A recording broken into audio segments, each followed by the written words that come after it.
연습 게임을 하는데 계속해서 keep the ball, keep the ball, keep the ball이라는 얘기를 계속하는 거예요. keep the ball 하면 공을 가지고 있어라는 뜻이잖아요. 근데 keep the ball이 진짜 무슨 의미냐면 너가 공을 소유해라는 뜻이 아니라 빨리 패스해서 너가 아니라 우리가 공을 소유하자라는 뜻이었어요. 그때 제가 느꼈죠.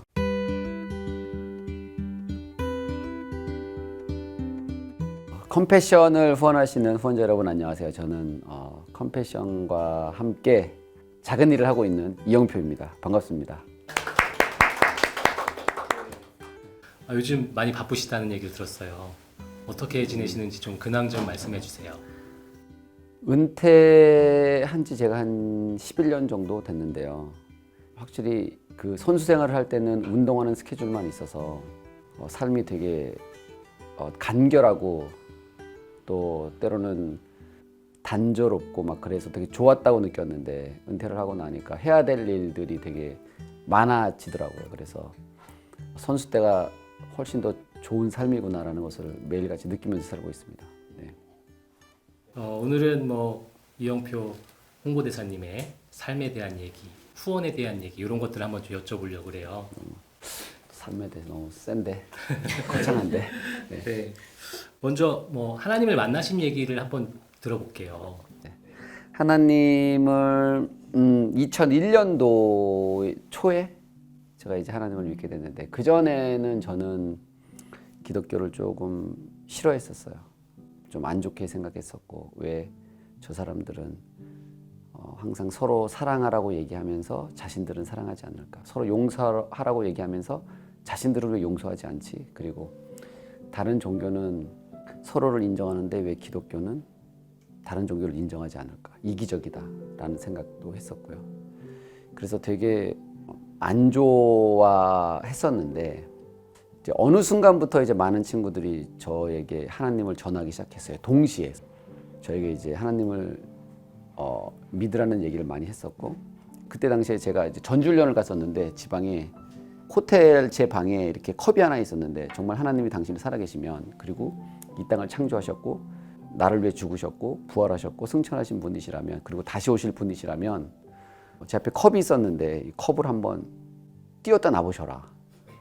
아니면 잠깐 여기 나타났다 사라져 보셔라. 나타났다 딱 사라지시면 제가 그럼 믿겠다. 그런데 컵이 움직이거나 하나님께서 나타났다 사라지거나 그러시진 않으셨어요. 그렇게 한 며칠 지났을 때 제가 어떤 기도를 드렸냐면 하나님 정말 당신이 살아계시고 나를 사랑하신다면 내 마음속에 이렇게 의심이 많은데 한번 제 마음을 바꿔보세요. 그러면 내가 믿을 거 아닙니까? 라는 기도를 딱 드렸었어요. 그 기도를 딱 드리는 순간 제 마음이 변하기 시작하는 걸 제가 느꼈어요. 그리고 이거 뭔가 있을 수도 있겠는데 라는 호기심으로 제가 그때 이제 성경 공부를 시작했고요. 성경을 제가 읽다 보니까 예수님을 실제로 눈으로 봤던 사람들에 의해서 예수님께서 죽임을 당하시는 거예요. 그때 제가 이 눈으로 보는 것이 믿음을 증명하는 것과는 아무런 상관이 없는 거구나. 보지 않는 것을 믿는 것을 믿음이라고 하는 거구나. 이제 그렇게 느끼고 나서 이제 제가 이제 하나님을 믿게 됐죠. 그래서 저는 하나님을 먼저 경험하면 믿겠다, 보면 믿겠다에서 시간이 지나고 나서는 하나님을 믿게 되면 그동안 느끼지 못했던, 보지 못했던, 경험하지 못했던 하나님을 느끼고 보고 경험하게 되는구나라는 사실을 나중에 알게 됐죠. 그렇게 이제 하나님을 인격적으로 만나시고 난 다음에 삶은 어떻게 바뀌셨어요? 저는 그 전까지는 제가 생각했던 옳은 일과 그른 일의 기준이 있었거든요. 그런데 하나님을 믿고 나서 옳은 일과 그른 일에 제가 알고 있던 그 기준이 완전히 달라지기 시작했었어요.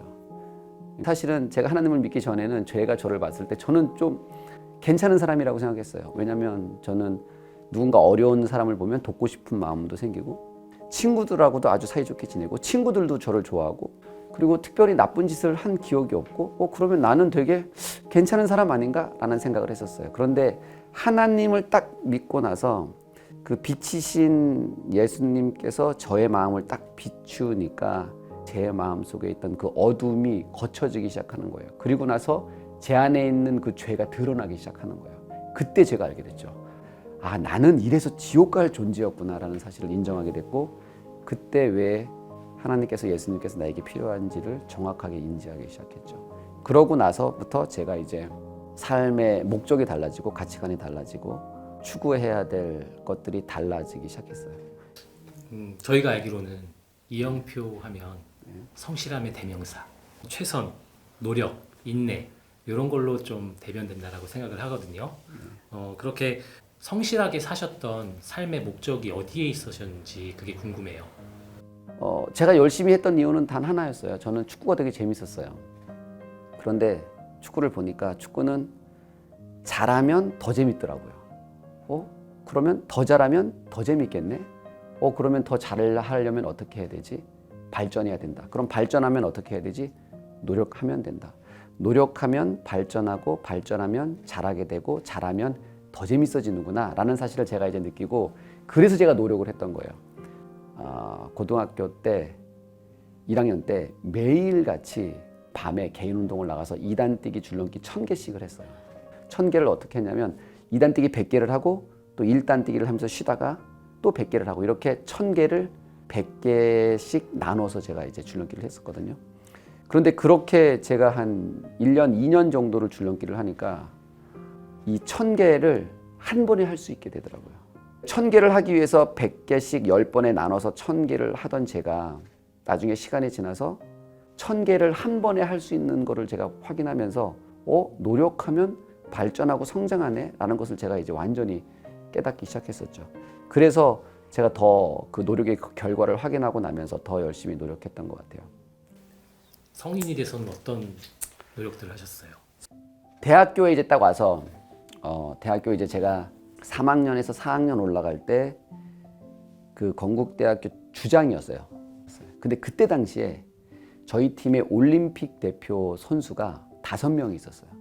그 5명 중에 제 친구가 4명이고 1명은 제 후배예요. 근데 저는 주장인데 제가 올림픽 대표에 선발이 안 되는 거예요.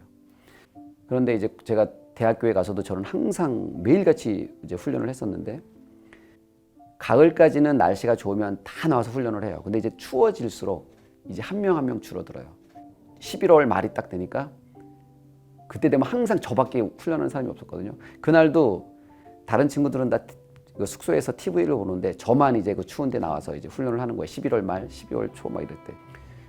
근데 훈련을 하는데 갑자기 제가 막 땀을 뻘뻘 흘린 상태에서 갑자기 제 마음속에서 어떤 생각이 드냐면 와, 나는 초등학교 때부터 중학교, 고등학교, 대학교 때까지 10년이 넘는 시간 동안 이렇게 열심히 했는데 나는 국가대표가 되지 못하고 TV를 보고 있는 친구들, 내 후배가 국가대표가 되는구나. 그때 제가 어렸을 때 누군가가 저에게 열심히 하면 누구든지 성공한다고 하고 자신의 꿈을 이룰 수 있다고 했는데 이 축구는 열심히 한다고 되는 게 아니라 재능이 있어야 되는구나 라는 생각이 딱 드는 거예요. 그러니까 그때 제 마음속에서 너무 억울한 마음이 들더라고요. 그래서 그때 제가 진짜 펑펑 울었어요. 그 옛날에 그 뽀뽀뽀에서 인형이 울면 눈물이 이렇게 쭉쭉 나가는 거 알아요? 그거 알아요? 그 뽀뽀뽀에서 우는데 하면 눈이 이렇게 나가 눈물이. 제가 울면서도 어떤 생각이 드냐면 내가 속았구나 사람들한테. 열심히 하면 된다고 했는데 열심히 하면 되는 게 아니라 재능이었던 건데 나는 어리석게도 그 말을 믿고 열심히 했구나. 그리고 제가 거기서 절망을 했어요. 그리고 이제 숙소에 들어와서 있는데 2주 후에 올림픽 대표팀의 왼쪽 윙백 수비수 선수가 부상을 당했어요. 그래서 저한테 테스트 기회가 주어졌어요. 그러니까 정식 기회도 아니고 테스트. 제가 그 테스트에 가서 일주일 만에 그 테스트에 합격하고 정식 올림픽 대표 선수가 됐어요. 그리고 3개월 후에 국가대표 주전이 되고 그 이후로부터 제가 11년 동안 단 한 번도 국가대표팀에서 탈락하지 않고 은퇴를 했죠. 이게 제 짧은 노력에 대한 스토리예요. 컴패션에 대한 질문 한번 드릴게요. 네. 지금 컴패션 홍보대사로 활동하고 계시잖아요. 홍보대사로 활동하시면서 느끼시는 후원의 의미가 있으실 것 같아요. 축구는 90분 동안 경기를 하는데 한 선수가 공을 갖고 있는 시간은 평균적으로 2분 30초밖에 되지 않아요. 나머지 87분 30초는 공 없이 그냥 뛰어다니는 거예요. 그러다 보니까 공을 소유했을 때 일단은 카메라가 저를 비춰요. 그다음에 모든 수만 명의 관중들이 저를 봐요. 소위 공을 갖고 있을 때 사람들로부터 스포트라이트를 받는 거죠.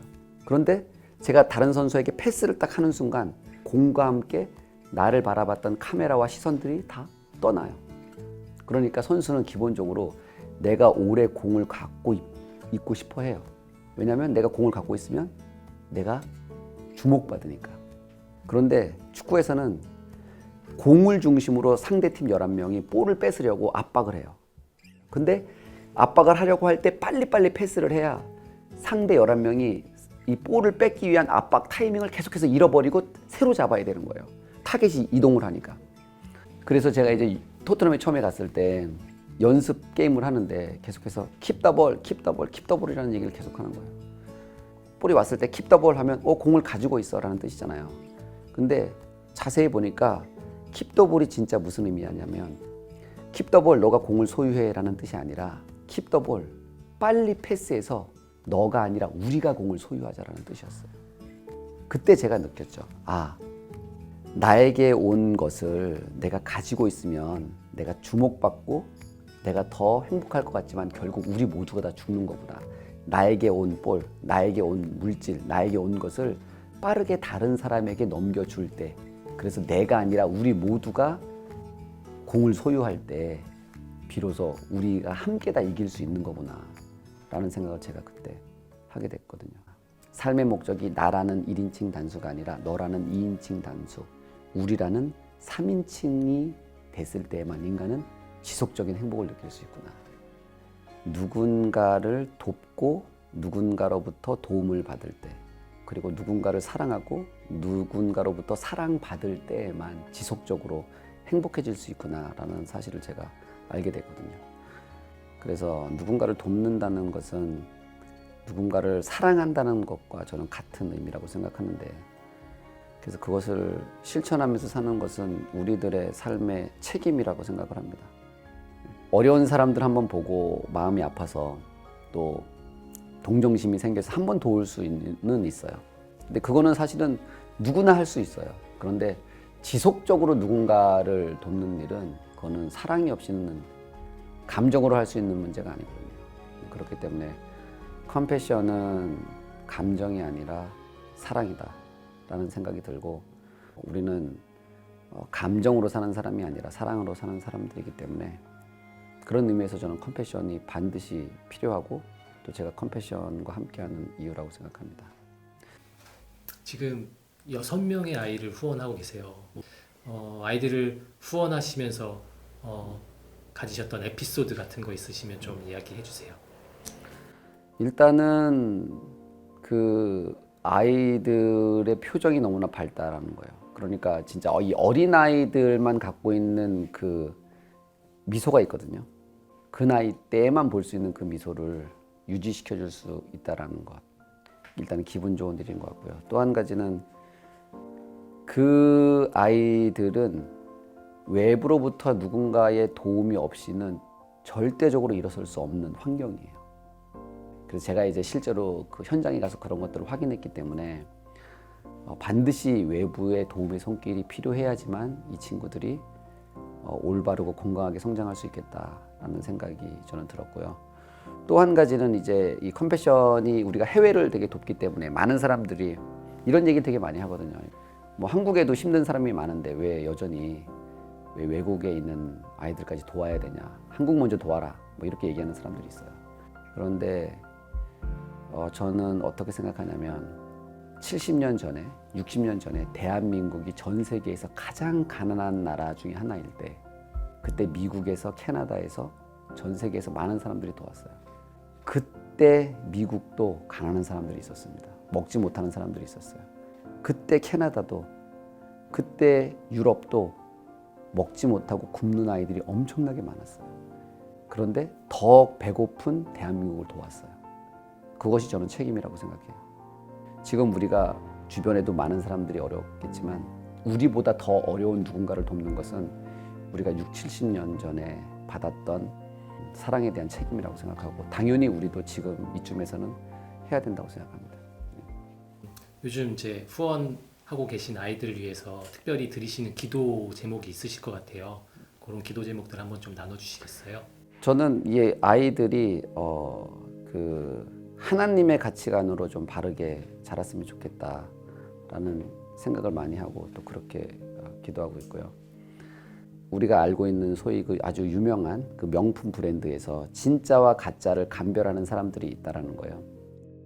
가짜가 너무나 정교하게 만들어져도 이분들은 가짜를 찾아낸대요. 근데 어떻게 찾아내느냐? 가짜를 분별하는 게 아니라 진짜를 확실하게 알고 있다는 거죠. 진짜 하나만 알면 진짜에서 벗어난 모든 것은 다 가짜인 거예요. 그래서 이분들은 다양한 형식으로 만드는 가짜에 대해서는 알 필요가 없고 정말 오리지널이 뭔지만 정확하게 공부한다는 거예요. 그래서 오리지널에서 벗어난 모든 것은 다 이미테이션인 거죠. 그렇게 해서 진짜와 가짜를 구분하거든요. 이 세상이 아무리 혼탁해도 그리고 거짓이 많아도 진짜이신 예수님 한 분만 우리가 분명히 알면 가짜를 분별하는 것은 저는 어렵지 않다고 생각합니다. 그래서 이 사회가 시간이 지나면 지날수록 도대체 어떤 게 진리고 어떤 게 거짓인지, 어떤 게 사실이고 어떤 게 사실이 아닌지를 분간하지 못하는 세대에 왔는데, 이런 세대 속에서 선과 악이 무엇인지, 거짓과 참이 무엇인지를 분명히 분별하고 또 그것을 바라볼 수 있는 가치관을 가지고 있는 아이들로 성장했으면 좋겠습니다. 앞으로의 비전과 계획에 대해서 좀 말씀해 주시고 마무리를 부탁드릴게요.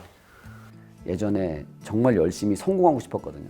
뭐 돈 많이 벌고 싶고 남들한테 인정받고 싶고 칭찬받고 싶고 그 다음에 명예를 얻고 싶었어요. 왜 그런 거를 하고 싶었냐면 그러면 행복할 것 같았거든요.